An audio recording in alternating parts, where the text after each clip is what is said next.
Again, welcome everybody. And by way of reminder, I suppose this program is recorded, and as per our usual practice, we'll be distributing the slide deck and the recording later this week.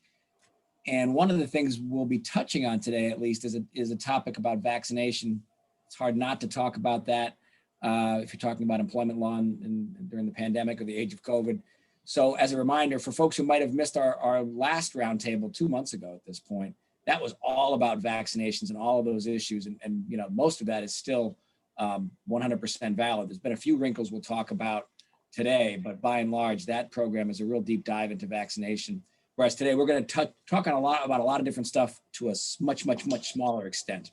And Pete, isn't it true that if folks missed that January roundtable and they'd like the slide deck, they can just email you or me or Aaron Larson, and we can get that to them? That's right, Jeff. See, we're chatting. We're doing the chat just like we promised. So this is our fireside chat. We don't have a fire.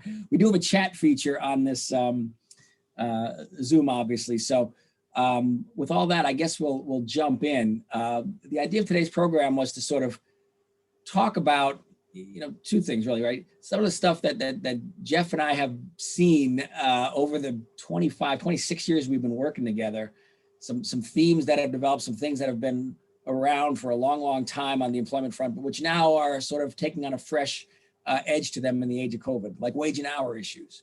And so we figured we would just talk about a lot of this stuff and try and hit on some of the newness, the new aspects to it that we're seeing in the age of COVID.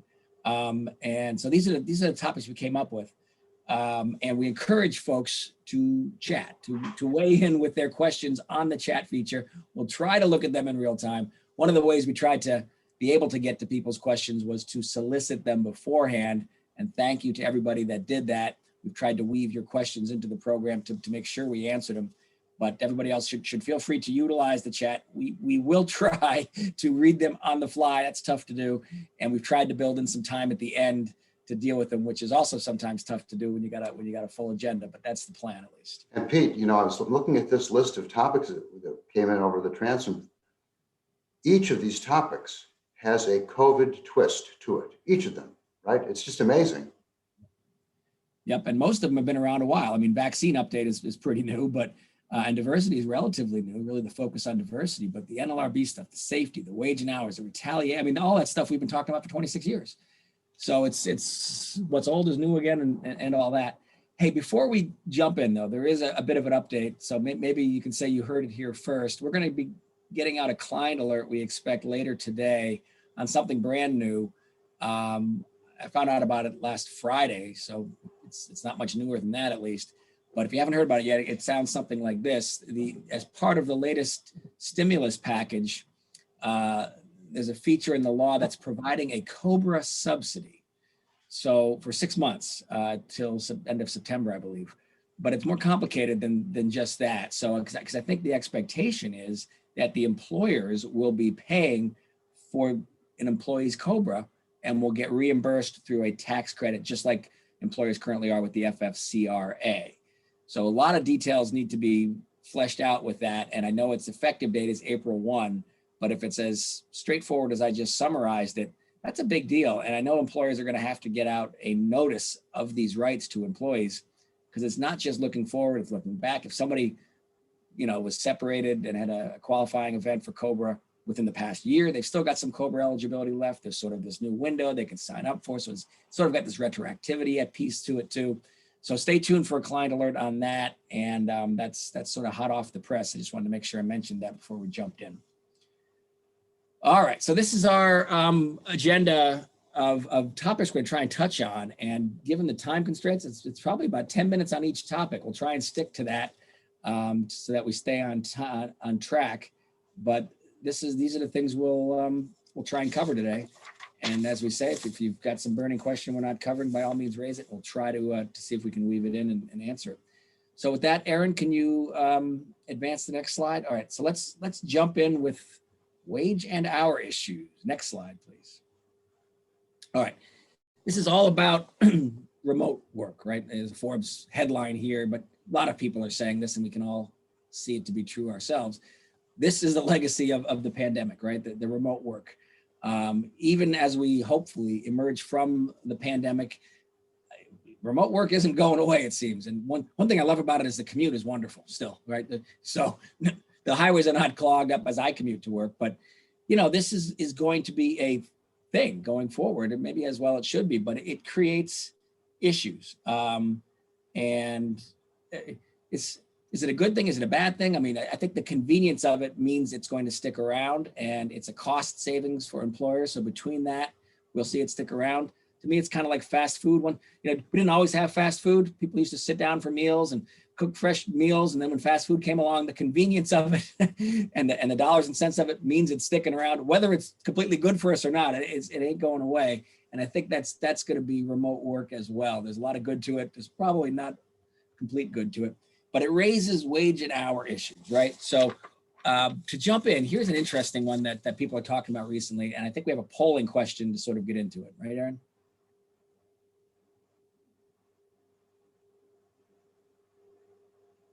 Maybe, yep. Do you employ outside salespeople, exempt outside salespeople? So that's an exemption under the federal and state law. If you have them, you're probably familiar with it. So that's just the first question. We'll see percentage-wise how many folks in the room actually have exempt outside salespeople. And that may indicate how much time we spend on this, but we'll start with that.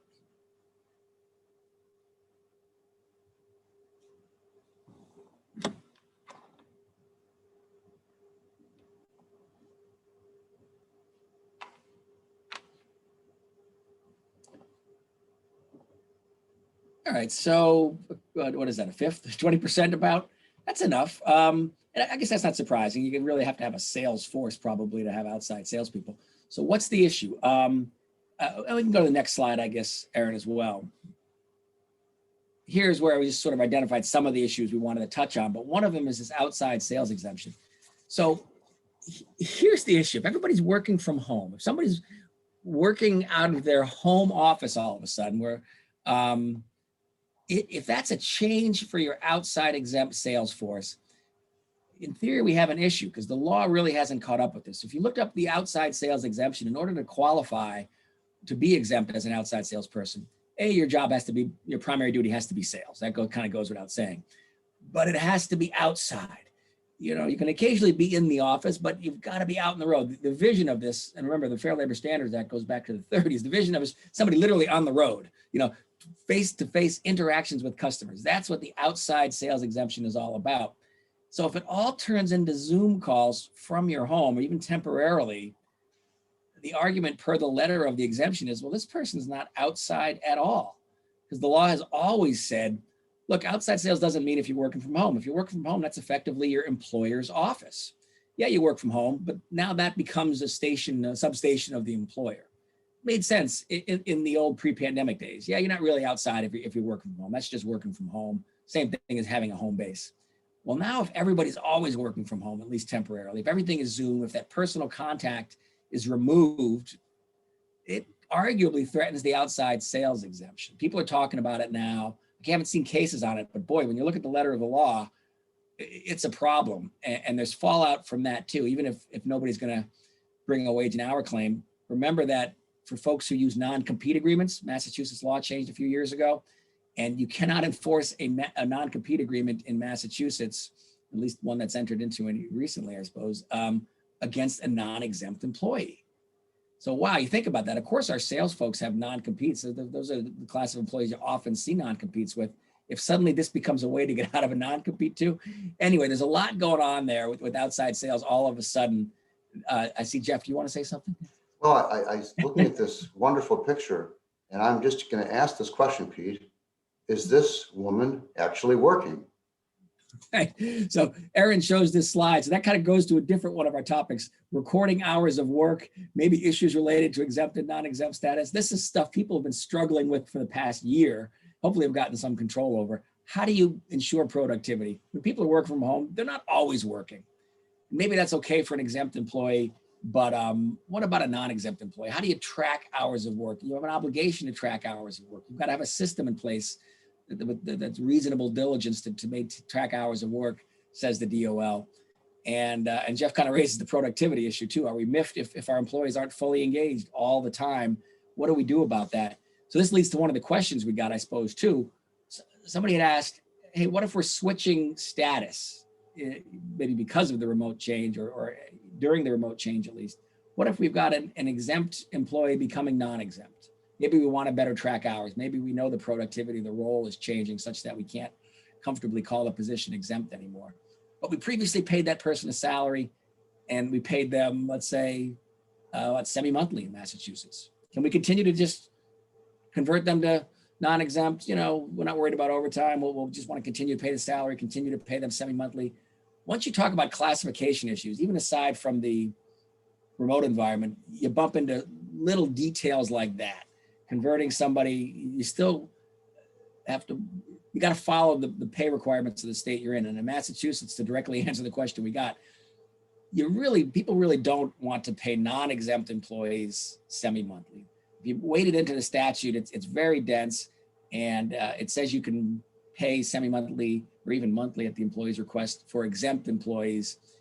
It talks about salaried as well, but it just doesn't line up with non-exempt employees because overtime is calculated on a weekly basis. And if you pay semi-monthly, it gets confusing. I think it's safe to say that really very few people would do that, and it's probably the recipe for disaster. I just want to make sure we answer that question. Yep. And Pete, as you pointed out a few minutes ago, the Fair Labor Standards Act was passed in 1938. So there's a 1938 statute which is governing and regulations which are governing 2021 developments. So there's some disconnects there, and that's what, in the end of the day, creates disputes and litigation, right? Yep, that's and we should be thankful. That pays our bills, I suppose. But but yeah, the law's been around forever, and there's still plenty of room for error, plenty of room for different interpretations. And so we just wanted to raise this topic because we're starting to see some nuances related to remote work, some of which we've been experiencing the past year, and people are on top of. Other ones that are really creeping up more now. I know we gotta stay on track, and I wanted to invite any questions that might come in on this. But Jeff, anything else we want to make sure we talk about before we move on to workplace safety? No, I think this is the topic is always, again, when I see photographs like this, I know that in our house, oftentimes we have two workstations, and there may be a television on CNN or MSNBC or Fox or whatever channel you're watching, and so the question is always, what is it? Is it the same working at home? Now, if it's an exempt employee, you're not so much concerned about that. So, good topics, and I think we've touched on the issues, and we can move on. Yeah, let's talk about workplace safety, which is over to you. All right. Well, good morning, everybody. Thanks again for joining us for our March HRW Roundtable. Workplace safety is a topic that's near and dear to my heart. It's one of the books that I wrote with LexisNexis in 1993, which was published for 20 years. And I got involved in that because of my involvement with a number of workplace deaths, which motivated me to help get the word out for health and safety. Sadly, a lot of employers become fully committed to health and safety in the workplace only after they have a tragedy in their workplace. And that's what we're trying to get the word out all the time from all of the people at HRW, trying to make people aware of the health and safety issues. Okay, next slide, please. This is a really tragic situation that occurred. These two gentlemen were construction workers working at a construction site 2 blocks from our office in the financial district.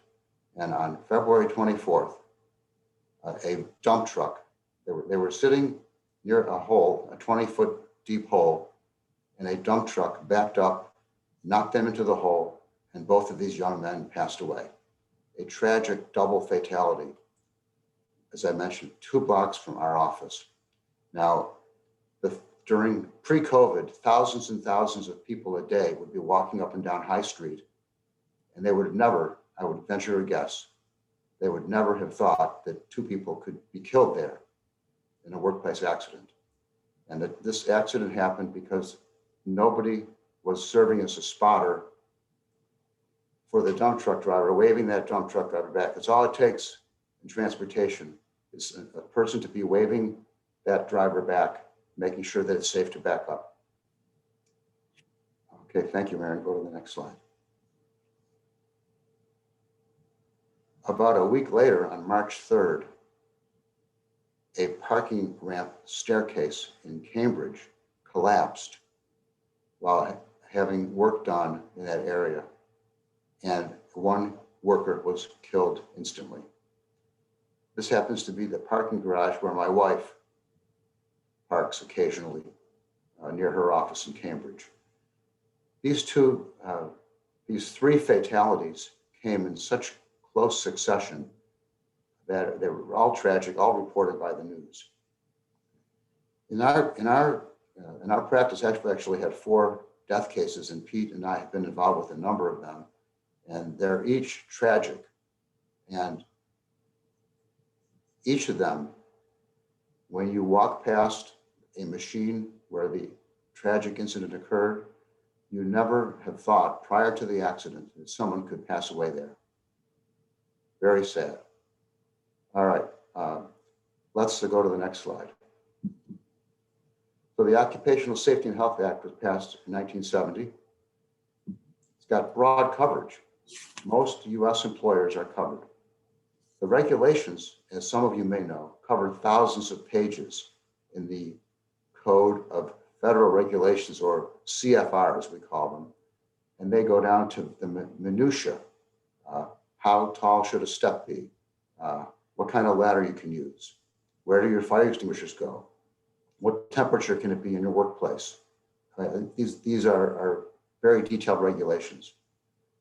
In addition to the regulations, the General Duty Clause, which we have spoken about in prior roundtables, Section 5A1, is the catch-all, and it says that the employer has to provide a workplace free from recognized hazards that can cause death or serious injury. And so, COVID-19 issues are often governed by General Duty Clause, ergonomics issues, et cetera. The General Duty Clause is also used prior to regulations being formulated when OSHA is looking to expand the regulations. Fatalities, sadly, as we just discussed, there's a regulation that requires that they be reported within 8 hours. Most of the time, the public safety people on location, police and fire, actually do that reporting, but that does not relieve the employer of an obligation to report. By the way, on the tragic double fatality on High Street on February 24th, the employer involved had a long history of OSHA violations. Really, really sad. Obviously, the employer did not learn their lesson. Okay, Aaron. So we had a couple questions. Will OSHA enforcement be increasing under the Biden administration? Well, the answer is yes, it will. President Biden has announced that he will be the most pro-labor and pro-worker president in the history of our country. And so, and Pete will talk a little bit about this when we get to the NLRA stuff. So we can expect additional enforcement, unlike the prior administration, which had reportedly been fairly lax in that. Now, the professionals, if there were any OSHA professionals listening to this webinar, they would not be happy with me saying that. But the career people in all the area offices here in Braintree and Andover and Springfield and all over the rest of the country are very dedicated safety professionals. They care about worker safety. That is the #1 priority. But they take orders from the top, and the top people are appointed by the president. In fact, our incoming Secretary of Labor is the mayor of Boston, Marty Walsh. So we wish Mayor Walsh much luck. We'll have to learn how to call him Mr. Secretary when we see him walking around Boston. The second question, we're a small nonprofit. Isn't OSHA focused on larger industrial or institutionalized employers? That's a great question also. When you think about safety, you think about manufacturing and machines and gears and sprockets and all kinds of places where people can get injured. And the fact is that offices, we had a situation where a tenant was killed in an older elevator in Boston about 3 or 4 months ago, I remember. Now, she was a resident of the building. She wasn't not an employee. So that did not involve an OSHA investigation. It would have involved OSHA if an employee had been injured or killed. So small, nonprofit, it doesn't matter if you're a nonprofit or if you're a Fortune 100 company, OSHA regulations cover you. And one of the lessons that we've learned over the years is that OSHA has about 1,200 inspectors nationwide to inspect tens of millions of workplaces. So I think, Pete, we did the math once, didn't we? And we figured out that if you divided the number of employees into the number of American workplaces, that the chances of getting an OSHA inspection was once every 80 years. Well, that should not make people think, oh, don't worry about it, they're never going to stop by, because there's an OSHA hotline, 1-800-321-OSHA, and that is a national hotline, and anybody calling that line gets routed to the right area office, and that complaint will be investigated. Most often it's investigated by an informal complaint letter, but it also can be investigated by someone coming on site as an OSHA inspector, showing their ID and gaining access to your workplace. Okay, Aaron, next slide. Let me pause for a second, Jeff, on this, because we had a couple of questions come in. I think we can answer quickly on the chat. First one was, what size companies fall under OSHA regulations? And the answer is all of them, right? Except maybe if you're under 10 employees, you don't have quite the same reporting obligations. But that was the point of your second question, that small employers are covered, right? Exactly, yeah. I think either 10 or 11, I can't remember what the number is. It's an odd number. The reporting requirements are different, but OSHA applies to every employer.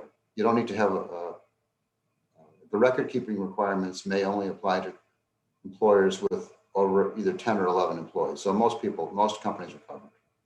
And then we had an interesting question about guns in the workplace, which I think we can answer in 1 second here too. So the question was essentially, is it workers' rights to carry guns? Is it still up to the employer to decide whether guns can be permitted in the building? We are in Massachusetts. Yes, we are in Massachusetts, and the answer is an unqualified yes. There are some states that Oklahoma is, that actually enacted what's called bring your gun to work laws, but even that was the parking lot. Like, it was a private parking lot. Employers couldn't prevent employees from having a gun safely locked and stored away in their vehicle. So, but that's not Massachusetts. So the answer to that question is yes. Employers can and should still regulate the ability for workers to bring guns into the workplace. Right, Jeff? Yeah, and Pete, we may have some clients that have locations in multiple states. New Hampshire, Vermont, Maine, Connecticut, other states that are further away. I can't claim that I know the laws of all 50 states and all the localities, because sometimes there's a local ordinance that allows employees, but an employer can have a rule preventing someone from bringing a gun into the workplace, actually into the building. Yeah, even in those states, I think that's right. All right, so we got to move on. Next substantive topic, near and dear to our hearts as labor lawyers, NLRB, protected activity. Next slide, Aaron. So if you pay attention to this labor-y stuff, you'll see headlines like this one talking about the impact of the pandemic and remote work in particular on labor issues, on the labor movement, on organizing. But lately, you've been seeing it more about strikes, particularly in healthcare. So that's what this Time headline was about. Will the labor movement see sustained interest? So that's sort of an interesting question there about the impact of COVID on the labor movement, which is kind of what I want to talk about. But next slide, Aaron. This is one perhaps we're all paying attention to because it's so close to home. The St. Vincent Hospital nurses strike, which is in its second week now out in Worcester.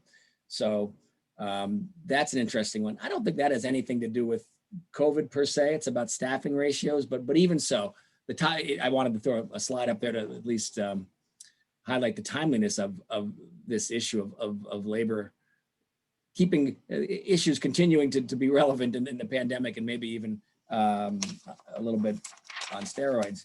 So yeah, Pete, I'll just jump in for a second here since we're chatting today. You know, we've all walked around our neighborhoods and seen signs called healthcare heroes. Thank you, healthcare heroes. And so certainly this is the time when the nurses and other healthcare professionals are on the front lines for the last 12 months doing their work to fight the COVID pandemic and to help patients and save patients. So there's probably a fair amount of sympathy for nurses who may be, exercising their rights to go on strike these days, I would think. So that will be an interesting bellwether if you're interested in the healthcare front and particularly with hospitals and staffing ratios. This is the battle being played out right now. And if the employer sort of capitulates and gives into staffing ratios, you're going to see this played out over and over and over again in every hospital when bargaining comes up, which is exactly what was the expectation when the voters in the Commonwealth chose to reject that nursing staffing ratio ballot question back in 2018. So anyway, that doesn't have much to do with COVID and the pandemic, but boy, it's happening right now, and it's labor-y, so I wanted to at least highlight it. To get back to maybe more pandemic-related stuff, next slide. So think of everything that's been going on in the last year and think about how that impacts the employees' anxieties, fears, whether you've got layoffs, furloughs, fear of layoffs and furloughs, maybe compensation changes, just get changes to your schedule, reduced hours, reduced pay, changes in job duties. Some people don't like technology, are a little fearful of it, uncomfortable with it. It's a new world for those folks. Safety concerns if you're being required to come into the office or the workplace. Treatment about accommodations. Maybe some folks are getting accommodated because they've got a medical condition. Maybe you're not because you're simply a little bit older and you feel more vulnerable to COVID, but that doesn't qualify as a disability requiring accommodation. There's arguably differential treatment in the workplace on the accommodation issues. People need more time off to care for the kids whose schools might be remote, things like that. So many things are going on that could cause anxiety and fear among workers, a perceived need for protection. And that has historically, since the beginning of time on this issue, which again goes back to the 30s in this country, those issues have historically been the ones that drive a union organizing campaign. And so I think organized labor sees an opportunity here, and it remains to be seen from the numbers whether there's really an uptick in successful union organizing or not. But for the folks of us employers who want to keep on top of this issue, it's there, it's real. If you're not interested in having a union campaign, this would be a great time not to have one because it'd be very tough to talk to employees in remote environments. You really want to be able to communicate with employees, and it's tough in a pinch on Zoom. It's a challenge for unions, but it's a challenge for employers too to communicate. And the bottom line of all this stuff is, I guess, now more than ever, the same messages, the same things that are important to employees remain important, and the same things that keep your workforce cohesive and reduce turnover and improve morale and productivity, and also help you avoid unionization if that's your goal, are the same. It's all about. I'll test Jeff. What's a union battle cry in any campaign? What are they saying that they can provide? 2 words: respect and dignity. That's it. Dignity and respect and dignity. Every union talks about that. And that's what they, I don't want to say sell, it sounds a little slanted and biased, but that's what they're offering, to employees: dignity, respect, and a voice. So 3 things, right? Dignity, respect, and a voice in the organization. And a voice now, maybe more important than ever. If employees feel all this is happening without their say, I'm being told to do this, I'm being told to do that, I'm being asked to come into work, I don't have a say about the safety issues, I don't have information about what's going on workplace safety. These are all traditional reasons why employees might turn to an outside person for protection, perceived protection. So be aware of it. Nothing's changed in the law about union organizing, but there's been a lot written about this opportunity for organized labor and depending on your perspective, for the workers to join unions. So we'll see. But most of us on this call, I'm going to assume, are non-union just by the numbers. The density rate in this country for unionization is still very low. And so just by the numbers, most employers in the private sector are non-union.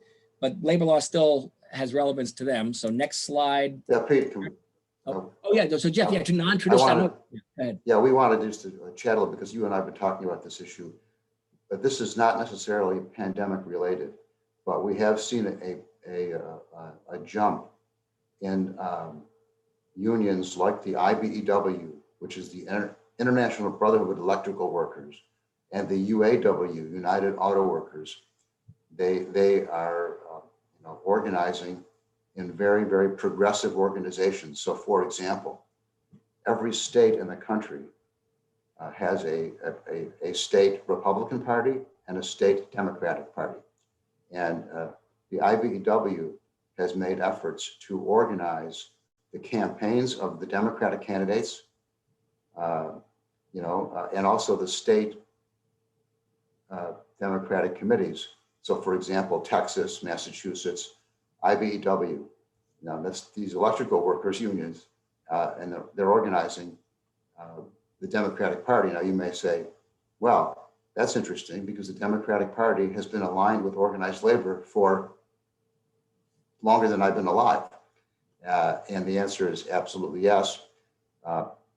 So these progressive organizations, including the ACLU affiliates in certain states, have been approached. The Democratic parties in the states been approached. And what's happened quite broadly is that because the organizations being approached by the labor organizations are pro-labor, that you're not seeing the traditional campaigns. You're seeing basically a recognition by card check in most cases, and then going out to negotiate contracts. So the unions, I think, are making, in some cases, a strategic approach to more friendly employers, which is an interesting development. Just wanted to make sure we noted that. I'm glad you said that. I know I had that in my notes to make sure we talked about that. So thank you. Next slide, Aaron. So this is for all the non-union folks out there, and there's nothing new about this, but it's a great reminder, and it comes up recently in the environment of remote work and the pandemic. So what you're looking at in the slide is the cornerstone. It's called Section 7. It's the cornerstone of the federal labor law, again, around since 1930. Is it 5 or 8? I always get this one mixed up. 35. 35.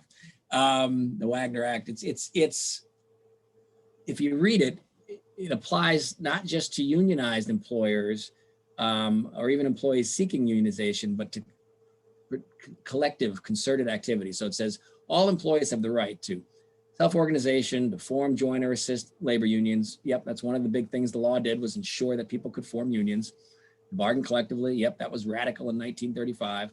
But the rest of it is what's interesting for the non-union folks. And to engage in other concerted activities for the purpose of collective bargaining or other mutual aid or protection. So Section 7 of the federal labor law ensures employees have the right to engage in concerted activities for mutual aid or protection. Archaically worded, but what it means is, the key word is concerted. And it's if you ever hear an employee complaining, griping, advocating for a change in the workplace, and it sounds like a we instead of an I.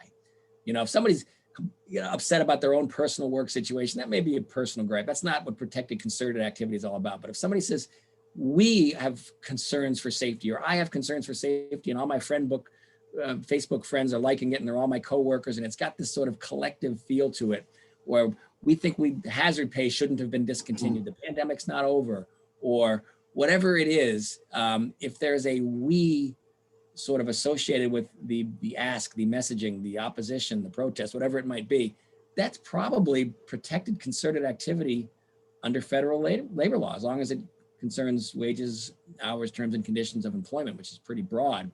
So it's just the same old, tread carefully, employers, beware.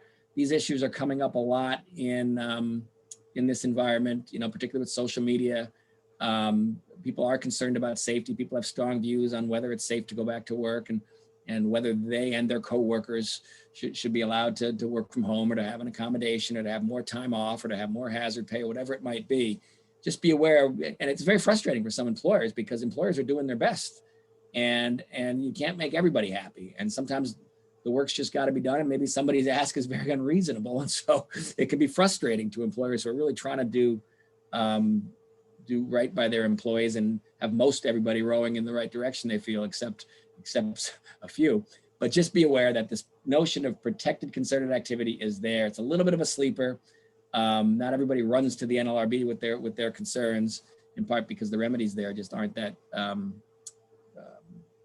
tempting, and the law is lesser known, but it's there. And before any employer reacts to an employee, I keep saying complaining, but advocating, acting upon concerns about wages, hours, terms, and conditions of employment, let's talk, because there's safe territory to act on and there's unsafe territory to act on, and you wouldn't want to act on the mere complaint of it, the collective nature of it.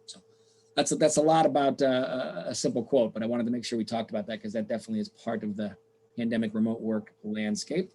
And by the way, for folks that are going to be doing their dissertations on Section 7, the last quoted phrase there, "to refrain from any or all such activities," was not in the 1935 statute. That was added by the Taft-Hartley amendments in 1947. Yeah, employees have the right not to do these things either. So I see Right. the balance was sort of shifted too far one way in 1935. They had to sort of rejigger it in a little bit, and after the war in 1947. All right, Jeff, this one's on to you. Next slide. Yep, thanks. Okay, very important topic, diversity, equity, and inclusion. And before we dive into this topic, I want to make a disclaimer. I am not an expert. I am still learning. And I've done a lot of reading and had a lot of discussions with many senior leaders in organizations who all believe this is really paramount importance for all of us. And one of the concepts that I believe helps everyone understand diversity, equity, and inclusion is the concept of the ability to walk in someone else's shoes. If we keep that in mind, this topic opens up a lot of avenues for discussion. Okay, Aaron. So, Prince William, why is he in the news? Well, at least he's masked. Yes, of course. We had a question that we were going to put up, which is going to be up in a minute, but there it is. Did you watch Oprah's interview with Harry and Meghan? So please take a minute and answer that, and then I'm going to share a few thoughts.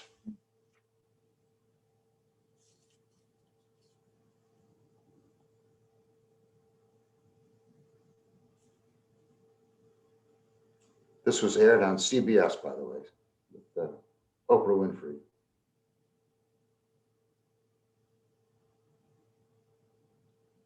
Okay, we had 26% yes, 44% no, and then 30% some of it. Okay. Must be like, the sum of it must be like that young woman we had in the first picture who was doing her laptop, sitting down on the couch watching TV. All right, so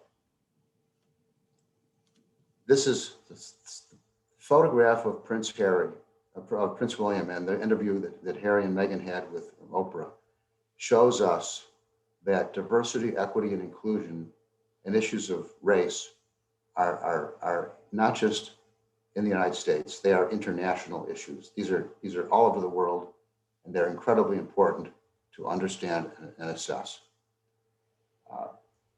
I, for one, I'll express my opinion about the interview. I thought that Harry and Meghan were quite credible speakers. If they were witnesses in a trial testifying, I would have thought that they would have been very much believed. They seem to be very credible and genuine, and their comments were quite heartfelt. That was just from my opinion.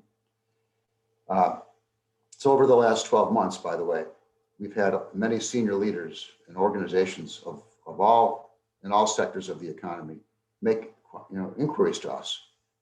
Can you help us with this? Can you help direct us to people who are specialists in diversity, equity, and inclusion? We want to have programming. We want to have some speakers. We want to do a session on unconscious bias, and we've done the best we can to direct a number of our clients to specialists and people who are focusing really on DEI issues. And it's going to continue to be important in the workplace. Okay, Aaron.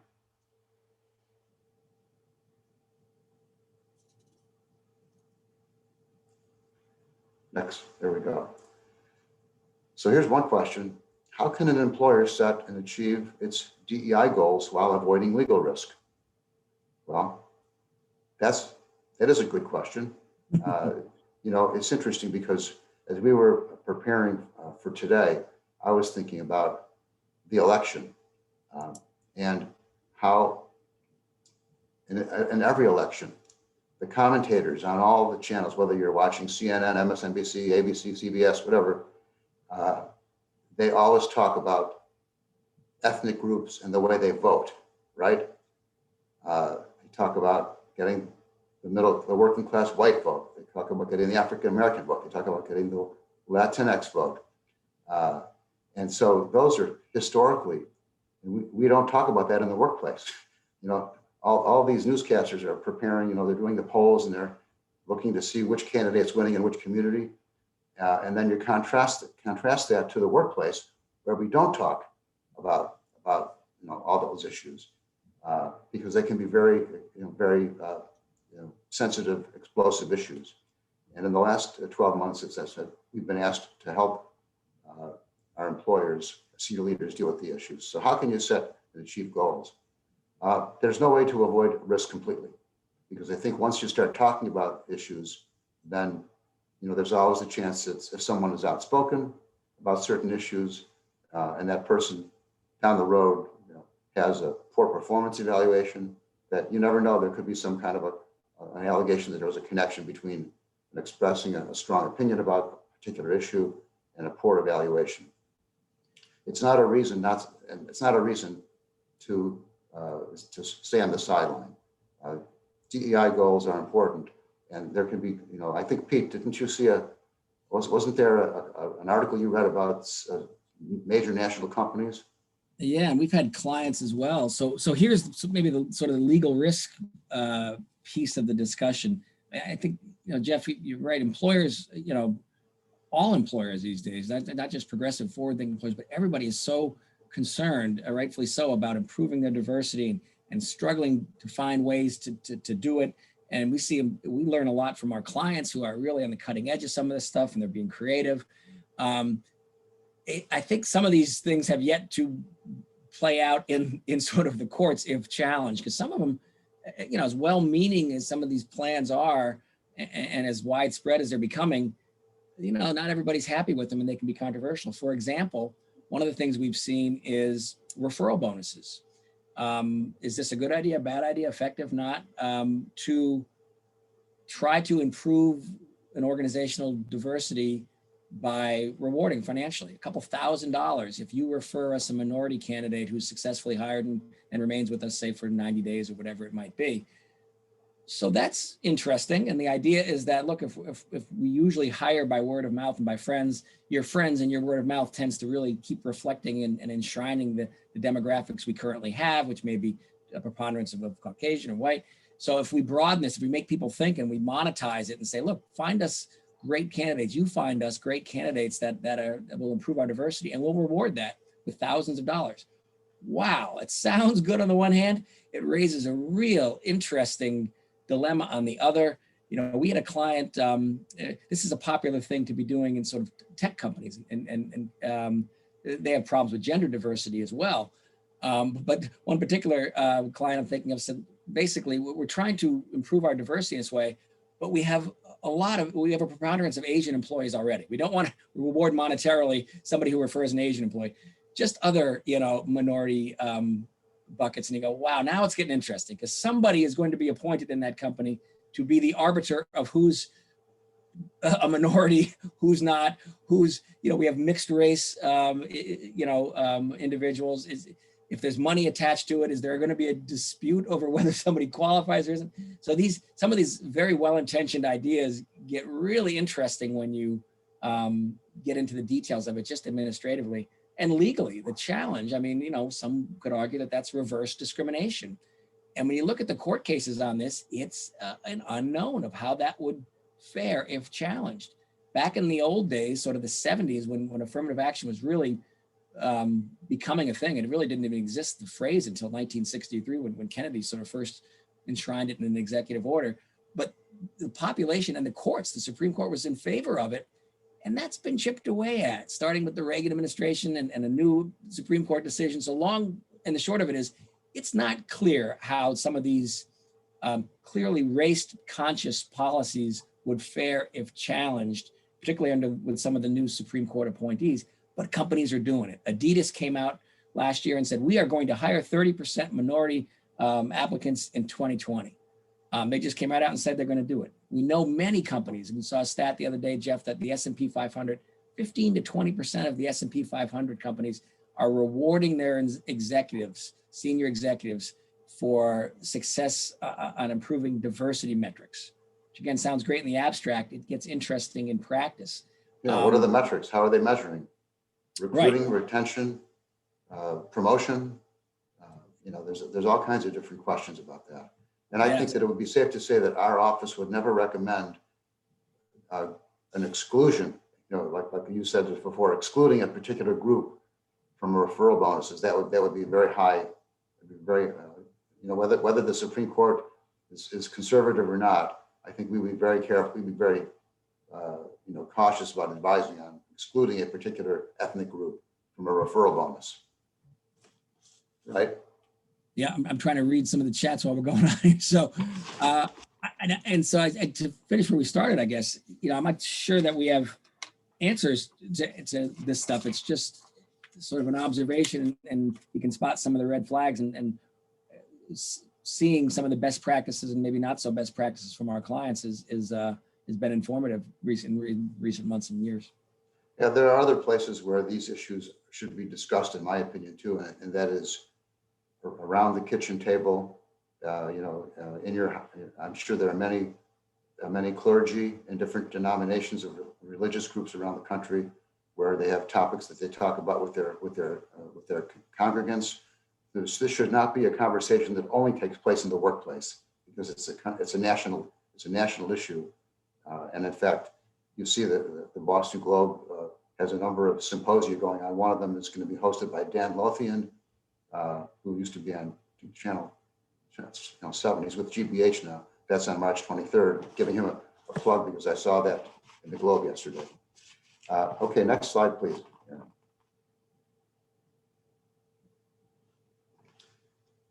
So let's take a quick look at definitions. And there's a definition of diversity: the range of human differences, including but not limited to race, ethnicity, gender identity, sexual orientation, age, social class, physical ability or attributes, religious or ethical values, systems, national origin, and political beliefs. That's a mouthful, but that's one definition of diversity. Let's take a look at equity. Justice according to natural law or rights, specifically freedom from bias or favoritism. And lastly, let's take a look at inclusion. The act of including and accommodating people who have historically been excluded as because of their race, gender, sexuality, or ability. So many organizations in our country and around the world, they deal with this important issue, important topic by having policies. And more, if organizations don't have policies on DEI, they will be. And they have articulated in many different ways, of course, seeking commitment from business partners, vendors, and others. Tell us about your diversity. We want to see that before we make a decision about engaging your services. Establishing committees on diversity, equity, and inclusion, and having discussion groups within those organizations. A DEI committee can host a monthly luncheon and have different speakers. It's interesting. We represent a lot of nonprofits, Pete, as you know, we have over many years, and many of them are on the forefront of being very progressive organizations. And I remember being very impressed at one of our community health centers. They had, this goes way back before the pandemic, they would have monthly employee lunches, and they would have different ethnic foods at each lunch because of the diversity of the employee population. And it was sort of, this was, it probably wasn't even called a DEI, but it just was natural. You know, they were bringing in different ethnic food from, many of them were people who came from other countries. And it was just, I attended a number of these lunches and they were really wonderful. And a nice way of sharing food is always a common denominator, you know. Discussion groups and reading study groups. Okay, let's go to the next slide. And there's a term that's been used, microaggression. What's a microaggression? A comment or action that subtly and often unconsciously or unintentionally expresses a prejudiced attitude toward a member of a marginalized group, such as a racial minority. So microaggressions can be verbal, can be behavioral, or environmental. And again, a disclaimer, I'm still learning about all this, like many of us are. And you know, there's a lot of reading to do on this topic, and I think maybe we can go to the next slide. Look at these books. What do you know? I haven't had a chance to finish Cast yet, but I can tell you that I've read Picking Cotton, Between the World and Me, Just Mercy, and How to Be an Anti-Racist. And all these books are outstanding. And I can personally recommend them. If you have not read them, they're outstanding. I'll just say one thing about each one briefly.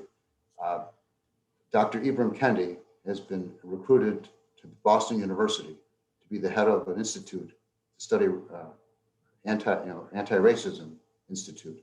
And he was hired by BU to leave American University in Washington, come to Boston. We're glad to have him. And as a graduate of BU Law School, I'm glad to welcome him here. I've attended a couple of his webinars. The book is excellent, and his approach to teaching and sharing thoughts is outstanding. Just Mercy, written by Brian Stevenson. Brian Stevenson was a Harvard Law School graduate who devoted his career to saving people who were wrongfully convicted on death row in Alabama. And he was the founder of the Equal Justice Initiative in Montgomery, Alabama. And it's a very powerful book. Mr. Coates wrote this book, Between the World and Me, and it's really written to his son. It's an excellent book talking about the world and about how the challenges that people of color face. And as I said, I haven't finished Cast, but Picking Cotton is a book about a man who's wrongfully convicted of rape. It was wrongly identified by a female Caucasian victim. And it turns out that he had a good set of lawyers. He was retried and released, had been wrongfully convicted. And he and the woman who accused him developed a professional relationship and ended up co-authoring the book together called Picking Cotton. And the gentleman's last name is Cotton, the man who was wrongfully convicted. So these books are all very, very good places to start. There's also a book that I didn't include here called Waking Up White. I learned about this book when I was doing work with Wheelock College over the years. One of their master's graduates, Debbie Irving, is the author. And she was someone raised in Winchester, Massachusetts, and she wrote a terrific book called Waking Up White. It's a great place to start. So I make these recommendations personally to anyone on the session who hasn't had a chance to read them.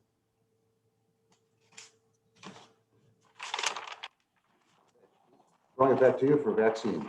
All right. So we're rounding the clubhouse turn here. It's almost 9 o'clock. I think we're on track timing wise. Yep. So we wanted to update, from our last roundtable, what kind of questions are we getting about the vaccine? And now that we're sort of well into the rollout of it.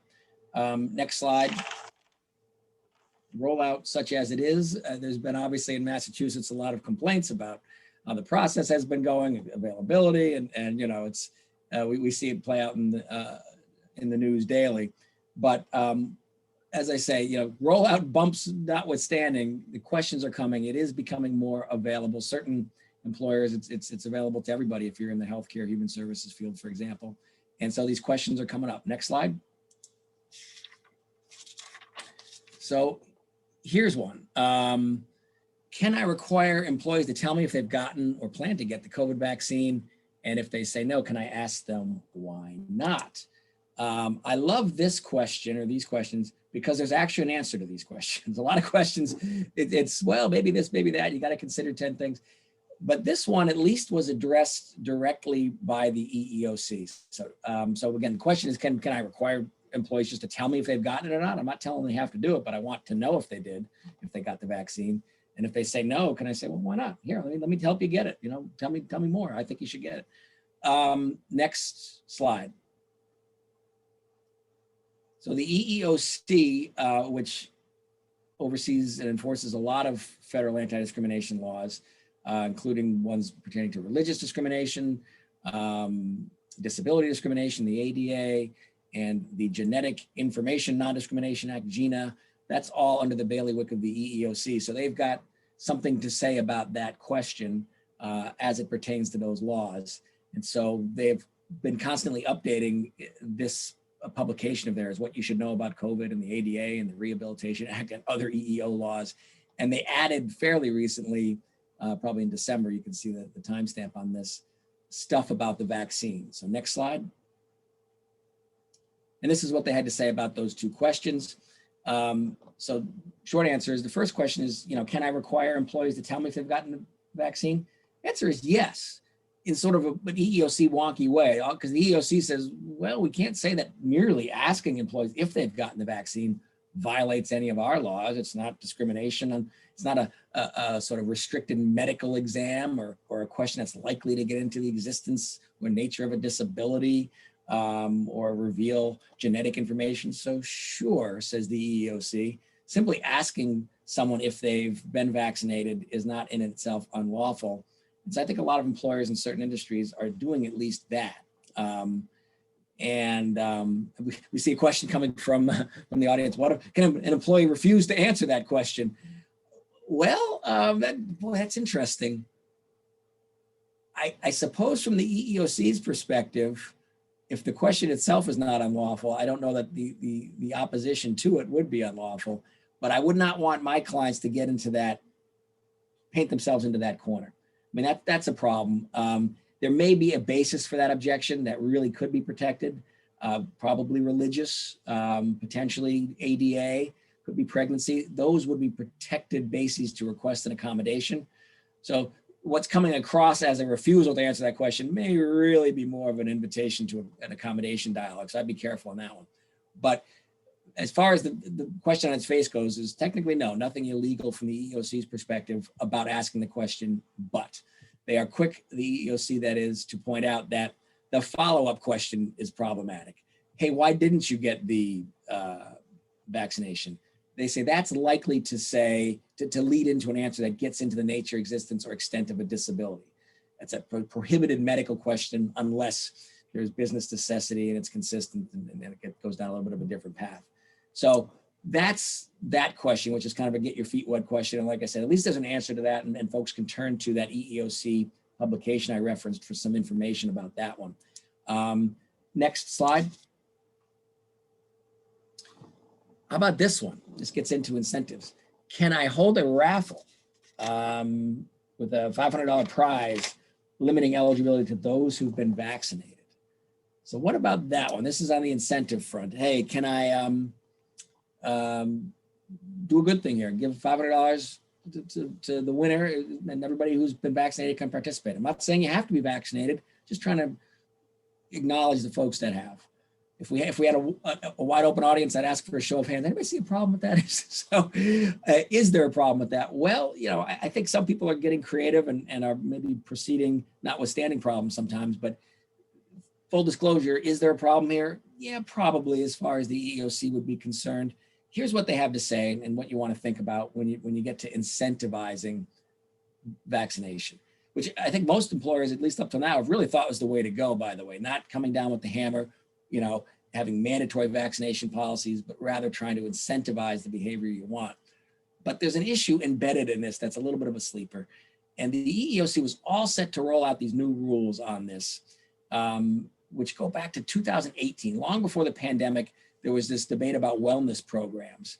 And this notion that, geez, if you're trying to get your employees to participate in a wellness program, that's great, but you're asking them sort of screening questions, and you're kind of requiring them to give information that really does get at their medical conditions, potentially disabilities, that might get into genetic information that would otherwise be prohibited by GINA.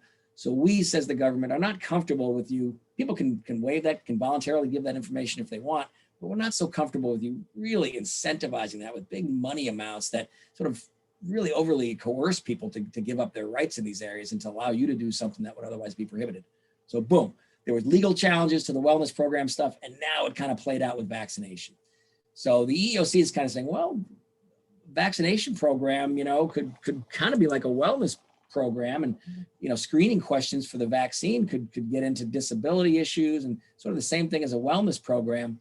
So we really don't want to see you over incentivize this. And the EEOC was all set to roll out these new rules that would have said, hey, it's only safe to incentivize if it's of a de minimis value. And they gave examples of a water bottle or a gift card of modest value without defining those any further. So that's what it gives you insight into what the EEOC was thinking, at least as of the end of last year. What happened was, since those rules never got rolled out in time, they sort of automatically got obliterated by the Biden administration. Maybe not so much on substance, but just on timing and process. So they did not get rolled out. But I think it's still a window into what this issue and what the EEOC might think. And so personally, I mean, this is partially just my view on this, but I much prefer, I love the idea of incentivizing vaccination more so than mandating it. I don't like this particular idea, the raffle. It's a lot of money. It's almost guaranteed to have somebody say, hey, what about me? I can't get the vaccine because of my religious objection or because of my medical condition or because I'm pregnant. And I'm being disadvantaged here. You're basically discriminating against me because of my protected condition. So rather than set yourself up for that, and if you make an accommodation, then and let everybody participate, you've lost the whole value of having the raffle in the first place, and you've created bad will instead of the goodwill you were trying for. So, for a lot of reasons, not in love with this type of thing. What I do like is when employers are giving paid time off. They're saying, hey, look, you got to go get the vaccine. I want to pay you for doing that, and we know there might be some ill side effects in the short run from having the vaccine. I want to give you an extra day off, paid day off, PTO day, in recognition of that, whether you need it or not. So you're giving something that's really valuable, a paid day off, but it's linked to the vaccine itself. It's not a $500 value either. So it's a little lesser in value. It's tougher for somebody on the outside who might have a religious or an accommodation objection to say, I need that paid day off too. Well, why? You're not going to be suffering the flu-like symptoms because you're not getting the vaccine. So there's a way to sort of incentivize it that seems safer and feels like a better fit, but that's just a quick couple of minutes on that question. Yeah, Pete, if you were going to define de minimis, let's give folks some guidance on that. So if you don't want to do a paid day off or 2 paid days off, if you need a couple of days, what's de minimis? $25, $50? What are we thinking? What's our advice on that? Yeah, the EEOC guidance was unclear. A water bottle. Is there a $25 water bottle? A $1 water bottle, I suppose. A gift card of modest value. Well, I think $25 is pretty modest. Maybe once you start getting over 50, it seems less modest and de minimis. I mean, that's just my litmus test. Probably depends on the industry. Yeah. Yeah, I think so too. So yeah, I'm seeing some questions in the chat here. Boy, this one's got people going. So we'll try and cover some of these as we go, and if not, pick it up at the end. Next slide. All right, what questions do we have here? Can I require employees who've gotten the vaccine to wear, and I got the shot sticker, kind of like I voted, to make our other customers and employees feel safe around them? Interesting. Or we have a trade show next week, and can I impose a rule that only people who've gotten the shot can go? So I'm not sure there's an answer to this one like there is on some of the earlier questions we had, but next slide shows some of the considerations and reasons why I think most of my colleagues at HRW are a bit down on that sort of differential treatment, because both of those were kind of differential treatment. One sort of that scarlet letter, the lack of the sticker was a bit of a scarlet letter, the differential treatment based on vaccine, and the second one was literally a different set of working conditions, maybe well-intentioned or justified, but nonetheless a different treatment. So here's the things you got to think about. Accommodation requirements, that's still a big one. If somebody is saying, look, you're picking on me, I can't because I didn't get the vaccine, and I can't get the vaccine because I've got a disability issue, a pregnancy, religious objection, I need to talk about some alternative for me. That's a dialogue you got to have. So that second example I had, well, oh, you can't go to the trade show because you didn't get the vaccine. Well, I want to talk further about that. Me not going to the trade show, it's going to affect my sales revenue, it's going to affect my opportunities for advancement. I've got a different idea. Maybe you can accommodate me in this way or that way. You can't shut down that dialogue. You got to have that dialogue. Maybe there is no alternative reasonable accommodation for the employee, but just be aware that there are certain protected areas, disability, religion, pregnancy, that are coming up and that do require accommodation. And so that dialogue has to take place, even if the answer is still pretty hard and fast, depending on your working conditions. The other thing is, still, I think employers right now have the luxury of kicking this can down the road a little bit because the vaccine is not yet available to everybody. So it's tough to make it mandatory to really, try and come down on people with the stick or reward people with the incentive because not everybody can get it in many industries. The third bullet here is what somebody had referenced in the chat. I saw that the FDA approval is still emergency use authorization. And that'll change at some point, I'm sure. But if you dug into the regulations for what emergency use authorization is all about, there is a reference there to it's supposed to be voluntary. But what does that mean? It was never written with this sort of situation in mind. I suspect that the government saying, hey, part of the deal with emergency use authorization is that the vaccine's got to be, the product's got to be voluntary. It probably meant that the government can't punish you for not partaking, that your insurance carrier can't deny you insurance for not partaking. It's not clear that it really is meant to say, hey, private sector employers, you must ensure that this is voluntary. But even so, I think that stopper, that emergency use authorization, has given employers comfort, frankly, in saying, you know what, we're not going to make it mandatory. It seems inconsistent with this emergency use authorization, which is right in the fact sheet. Anybody who gets a shot gets a fact sheet. And the fact sheet will say, hey, you understand that this is voluntary. So employers feel that forcing it too hard would be inconsistent. So there's lots of things to think about. This slide just kind of ticks them off. First of all, vaccinated individuals could still transmit the virus, still sort of an unknown. I think there's this understanding that some people feel really strongly about this, and you will lose some workers if you go too hard with incentivizing, disincentivizing, differential treatment.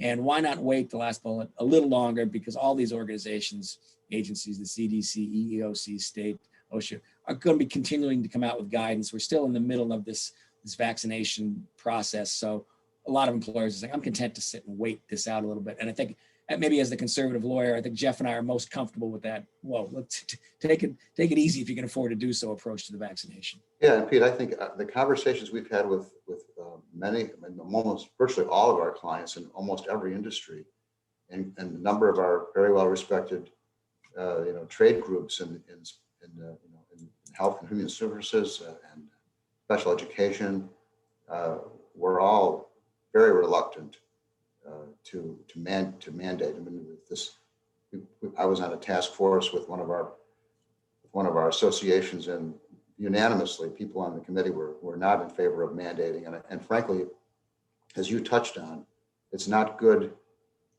employee relations. People feel, so I mean, I think a lot of employers, certainly in the health field, health and human services, we're waiting for DPH to make a mandate. And if the government's mandating it, then that's a different story. It's not up to any employer, but we'll have to wait and see. So somebody asked a great question that comes up all the time is, when we were talking about the trade show example, the question that we posed, or was posed, that we repeated, was essentially, hey, if I need someone to, or I'm prohibiting somebody from going to the trade show because they haven't been vaccinated, what about the reverse? What if the employee doesn't want to attend the trade show because of a fear of COVID? but it's a part of their job. And so we've seen this play out quite a bit over the course of the pandemic. You got to come to work. I don't feel safe coming to work. I guess that's what that question gets at. How protected is an employee's concern about safety when it's at the point where they're really going to refuse to do a essential function of their job? So my answer to that is always, we have to do the dance. If there's a reason for the objection that's based on disability, most medical conditions will frankly qualify these days, or based on pregnancy, or based on a religious objection. Those three areas of law require you to have that interactive dialogue with the employee and flesh this out. And maybe through information sharing, you can overcome the employee's safety concerns. But maybe there's really a legitimate conversation to be had about alternative accommodations. Maybe there is a way, remote work is really a huge accommodation. Maybe there is a way to sort of have it both ways, but it's a dialogue you have to have. I think at the end of the day, though, that if an employee's job really requires X, if it's an essential function of the job to do X, whatever X might be, and the employee is saying, I am refusing to do X. If it's that black and white, you don't ever have to accommodate away an essential job function permanently. It's not a reasonable accommodation to eliminate an essential job function. Nor is indefinite leave, for example, it's never a reasonable accommodation, but you still have to have that dialogue and flesh this out. What's reasonable? What's an undue hardship? You kind of know it when you see it. The law doesn't really tell us, but if it comes down to that black and white example, hey, there's an essential job function that's truly essential. It can't be accommodated away. And you, employer, are asking me to eliminate it on a permanent basis. That is not a reasonable accommodation, but that's rare when things are that black and white. And I know we got to move on. And then Pete, that could lead us back to a discussion of labor law, couldn't it? Yeah, back to protected activity. If it's a we, yes. We think this is unsafe. Now, again, you can still force people to do their jobs, but you wouldn't want to punish them for the mere audacity of complaining or raising the issue. That could be a protected act in itself. Or they might engage in concerted activity and you might be getting a petition down the road. Right. We got to go to an outside party, the union, to help protect us from these unsafe conditions. So there's a lot of, one of the themes of the session today is that these are distinct topics, but they're all woven together like braided wire, and to have us deal with all these issues in the workplace. So none of them just stand alone. They're all interacting with each other. So last question, then we'll turn it to the next topic. So I see somebody asked about this incentive, and when you're asking people if they've taken the vaccine, can I require proof, right? I mean, what proof do you need them to give if they want to participate in the raffle, if that was a good idea, or to help our record keeping?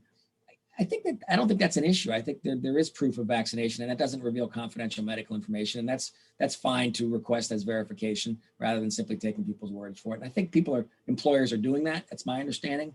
Although I haven't had that particular one blow up to really do a deep dive, but that's my take on it.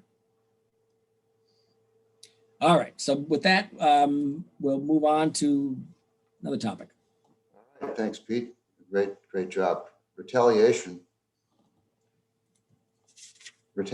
is the fastest growing claim, and we'll talk about what the definitions are. So, U.S. Supreme Court, Pete reminded me, we were preparing for this, issued a case back in 2006, and it was a sexual harassment case. And so they noted that any adverse employment decision or treatment that would be likely to dissuade a reasonable worker from making or supporting a charge of discrimination. That's a very broad standard. What would dissuade a reasonable worker? So that's the Burlington Northern and Santa Fe Railway case. Let's go to the next slide here. So, as I mentioned, these claims are soaring around the country, and they have been for a number of years. Retaliation, it's almost that every case that gets filed with the EEOC or the Massachusetts Commission Against Discrimination or other state FEP agencies around the country oftentimes has a primary charge of discrimination based on a protected class, and on top of that, a second charge of retaliation.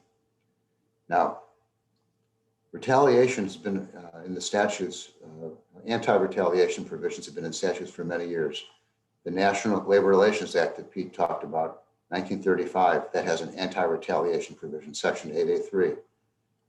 The OSH Act of 1970 has an anti-retaliation provision, Section 11C.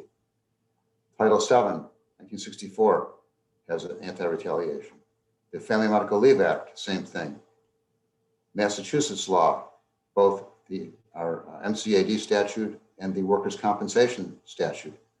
The Massachusetts Paid Family Medical Leave has a very strong, which is a brand new law, has a very strong anti-retaliation provision that got a lot of our attention when the law was initially passed.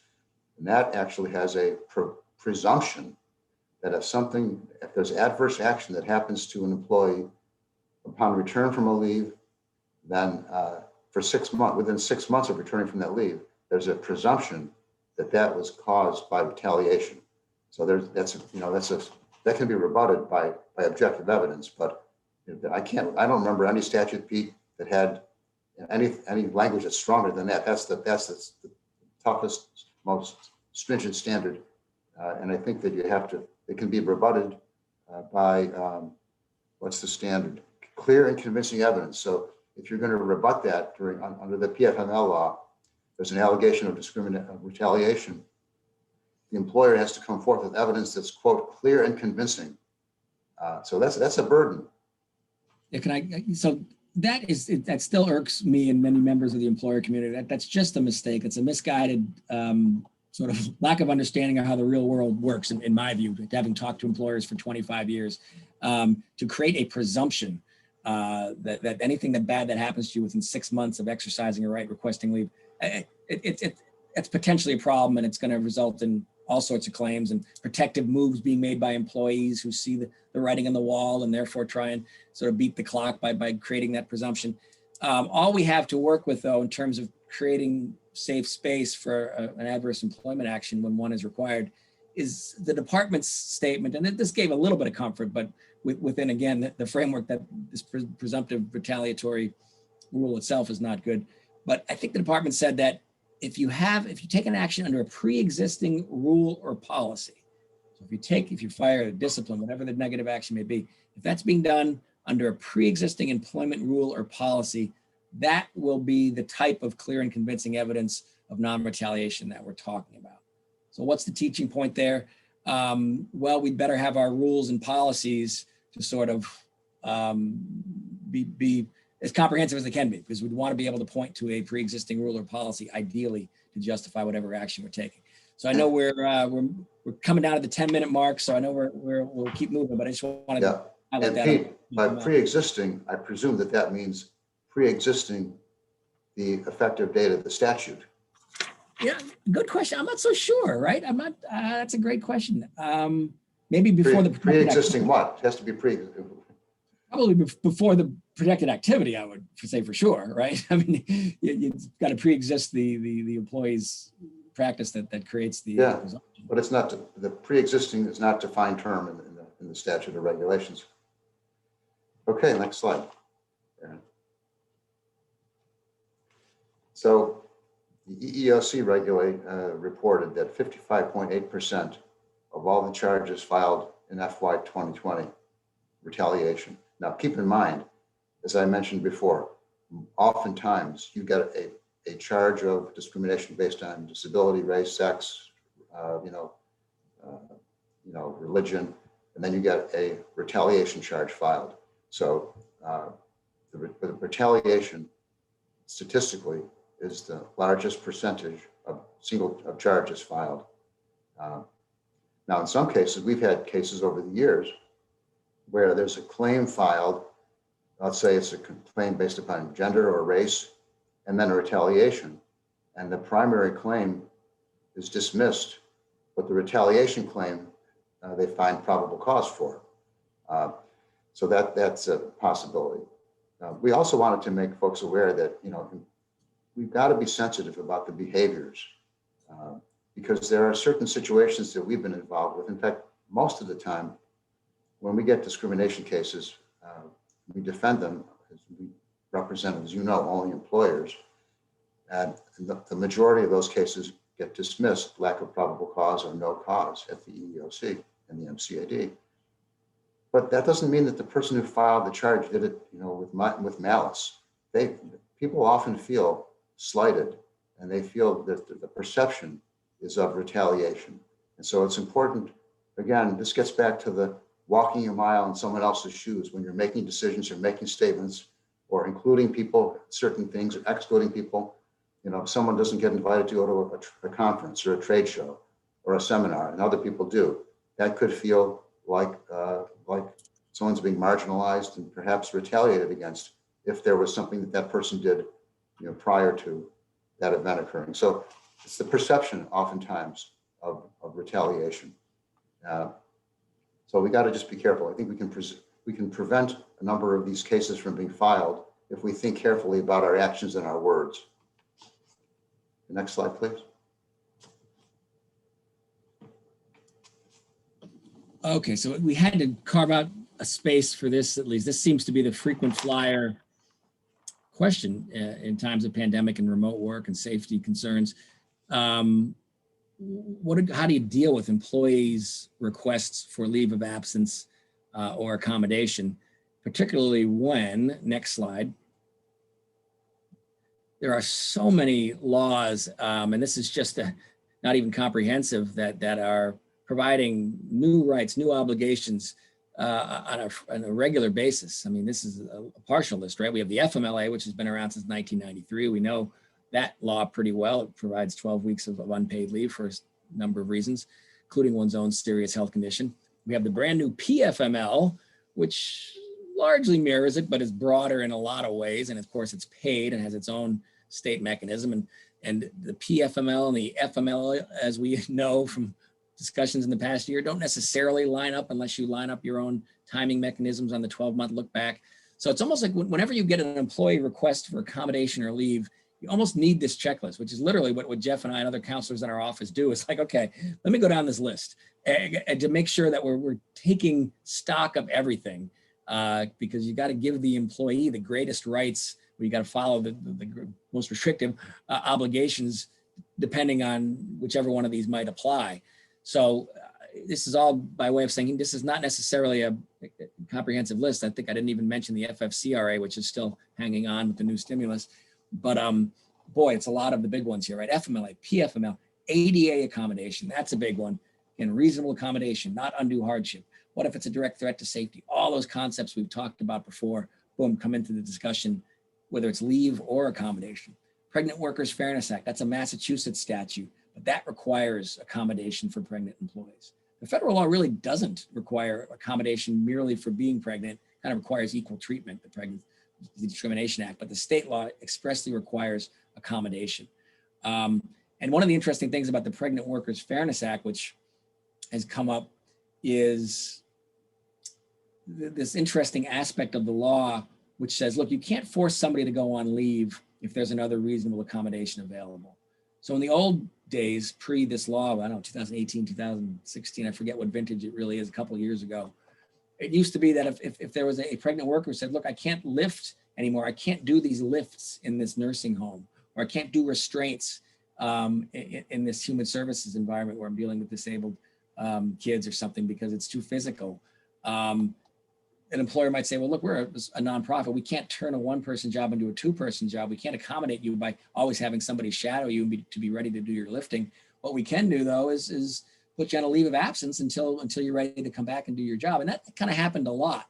And maybe because of that phenomenon, the law came out and said, no, you can't force somebody to take leave they don't want if they're pregnant. The ADA does not say that. The disability laws don't say that, but the pregnancy law in the state does.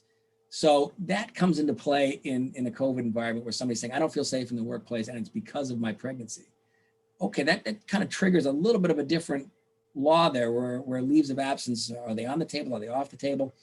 Kind of depends on whether there's another alternative. But this is why you almost have to have this checklist and go all the way through all these things. We've got the state parental leave law, which can come into play in a pregnancy situation. We've got the earned sick time law in the state, which is also relatively new, that can provide protected leave. Workers' comp is its own animal. In Massachusetts, it doesn't provide protected leave or require leave per se, like it does in some states, but it's still in the mix for sure. CBA is short for collective bargaining agreements. You got to look to your union contract, probably first and foremost, if you got one. Company policies, past practice consistency. There's just a lot of stuff to think about. And it got driven home for me. We had a client that really had a lot of requests, and they were in the healthcare field for accommodation and leaves of absence. And they wanted a flow chart for their managers to be able to follow. And boy, to try and put together a flow chart with all this stuff, it doesn't lend itself well to that kind of visual, but it really drives home the point that there are so many different laws you got to, or policies, things you got to take account of. And it behooves you to sort of really lay them out and identify them for yourself, because it's going to be your cheat sheet every time you get these issues coming up. I would stick to the checklist, not the flow chart. Yeah, the flow chart. It was tough. So we've got a couple of minutes left, and we're not going to be able to get to every question. I think what we'll do is try and follow up. There's been some good questions about the FFCRA extension and things like that that are very timely. And maybe we can, Aaron, you can circulate the chat questions internally to HRW. We'll get the whole brain trust going and follow up with some answers to them to the extent we don't touch them. One question we did have a question that's asked, will we be sending this slide deck out? And that'll be happening, as you mentioned earlier, as we started off, it'll be happening later this week for folks. Everyone who signed up for the roundtable will be receiving a follow-up email. So I jotted down a couple questions. Maybe one you can answer, Jeff, was back in the OSHA discussion. How are OSHA obligations affected in a lease scenario where you're renting office space from the landlord? The landlord's in charge of some of the stuff you can't control. You can ask the landlord to fix this or that, but we have this issue in our office too. There's only so much we can control in the environment. How does that play into OSHA? The landlord made me do it is not an excuse. Okay? The landlord, you are the employer. You are responsible for providing a safe and healthy workplace, period, end of statement. So if you have to engage in self-help, fix something that needs to be fixed as a tenant, I would recommend advising your landlord, getting documentation, making that request, and then if the landlord doesn't respond promptly, take care of yourself. I mean, a simple example might be the fire extinguishers are not recharged in your workplace, and then you make that call. The landlord does not take care of that. I would recommend that you take care of that, and then advise the landlord that you're going to be deducting that amount from your rent. There must be some provision in your lease, but certainly it's as I said initially with a smile on my face, the landlord maybe did do it, or the landlord's not helping is not an excuse. OSHA, as an employer, the workplace obligations are ours as employers. But that's a great question, though. Yeah, and it's probably would be partially answered by a commercial real estate lawyer that would, like Jeff just said, look at your lease. There's probably a mechanism in there to at least make sure your communication to your landlord is consistent with. Maybe not a good idea to just take a self-deduction on your rent, but we leave that to the commercial real estate lawyers. But the main answer is OSHA does not provide an exception for your landlord. Yeah, and I wouldn't wait until you get permission from the landlord to spend the money to fix the problem. In other words, if it's a serious problem, it should be fixed, or the people should be told not to come to work. So the last question we're gonna have time for is, I thought this was a really good one. We talked about surveys, and hey, it's okay to ask if your employees got the vaccine, but don't ask why not. The question was, what about a confidential survey? To the whole workforce saying, hey, you don't have to answer it, it's anonymous. Did you get the vaccine? And if not, why not? Does that somehow violate the law to ask the why not in a confidential way? Boy, I never thought about that before. I'm going to say I don't think it does, or I think it's the value of it outweighs the whatever minimal risk there is. I kind of like that. I do too. I agree. Yeah. So we'll end on that positive note. Like, good idea to the person who submitted that one. Interesting. Hadn't thought of that. And we're at 9:30, so we'll call it here. I'd like to thank everyone for joining us, and also my co-presenter, Pete Moser, who I've known for 26 years. Great to work with you. And Pete and I want to also thank Aaron Larson, who's running the show and our roundtables and making all this happen and making it a reality. So thank you all very much. And our next roundtable will be in the month of May, and you'll be hearing from us then. So keep those cards and letters coming.